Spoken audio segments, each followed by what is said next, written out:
भारतीय किसान संघ के द्वारा किसानों की समस्याओं को लेकर जिलाधिकारी कार्यालय पर मुख्यमंत्री के नाम एक ज्ञापन सौंपा गया, जिसमें उन्होंने कहा कि बीते दिनों हुई बारिश से किसानों का काफी नुकसान हुआ है। किसानों की क्षतिग्रस्त का सर्वे कराकर उन्हें जल्दी मुआवजा दिलाया जाए। वहीं ज्ञापन में उन्होंने कहा कि किसानों को फसल बुवाई के लिए DAP खाद भी पर्याप्त मात्रा में उपलब्ध नहीं है। किसानों की फसल बुवाई के लिए पर्याप्त मात्रा में DAP खाद की व्यवस्था कराई जाए। वहीं फसलों की सिंचाई के लिए भी सभी नहरों की सफाई कराई जाए, जिससे नहरों के द्वारा किसानों को पानी मिल सके। इन सभी मांगों को लेकर भारतीय किसान संघ ने शुक्रवार को मथुरा जिला अधिकारी कार्यालय पर पहुंचकर जिला अधिकारी को मुख्यमंत्री के नाम ज्ञापन सौंपा। ज्ञापन दिया है कि संबंध में हमने जो ज्ञापन दिया है, अभी जो असमय भारी बारिश हुई है उससे जो किसानों की फसल पूरी तरह नष्ट हुई है उसके संबंध में दिया है। किसान पीड़ित है। मुआवजा के नाम पर अखबारों के माध्यम से या शासनों की तरफ से सिर्फ कह सकते हैं ग्रामीण भाषा में लॉलीपॉप दिया जा रहा है। अभी कोई अधिकारी ज़मीनी स्तर पर नहीं पहुंचा है।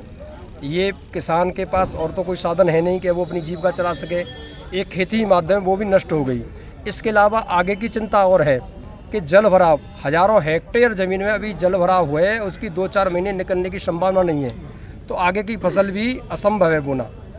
आगे शादियाँ का भी सीजन आएगा, किसानों पर अन्य भी खर्चे होते हैं, बहुत सारी आशाएं होती हैं कि ये फसल आएगी, कर्जदारों के कर्ज भी देने होते हैं। तो इसके लिए हमने जिलाधिकारी महोदय से कहा है कि शीघ्र जल्दी से जल्दी अपने अधीनस्थ अधिकारियों को आदेश करें और किसानों को न्याय दिलाएं। अब क्या आश्वासन दिया आप डीएम साहब से? डीएम साहब ने कहा है कि हमने SDM जो भी जितने विभाग हैं सबसे ऑलरेडी कह रखा है। मैंने कि ऐसे काम नहीं चलेगा, कहने से काम नहीं चलेगा, करने से काम चलेगा। अगर ये समस्या 4-5 दिन में अगर इसका असर नहीं दिखाई दिया तो हम निश्चित रूप से धरना प्रदर्शन करेंगे और फिर जब वो किसान मरेगा तो फिर कुछ न कुछ तो करेगा ही करेगा, क्या करेगा। दूसरी स्थिति खाद बीज की है।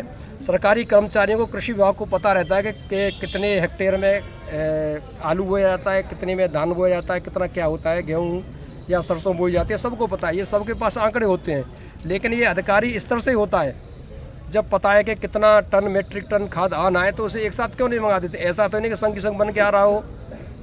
तो सबको पता है कि कितने ब्लॉक में किस सहकारी समिति कितनी आवश्यकता है। तो अधिकारी जानबूझ करके ऐसा माहौल बना देते हैं कि किसान को ऐसा लगे कि आगे मिलेगा नहीं मिलेगा, तो इसलिए वो कालाबाजारी के शिकार भी हो जाते हैं। और अभी हाल में जो नकली खाद मिला है, ऐसी भी संभावनाएं बढ़ जाएंगी। किसान पूरी तरह बर्बाद है। आगे भी उम्मीद नहीं है, अगर शासन ने कुछ नहीं किया तो फिर आंदोलन खुद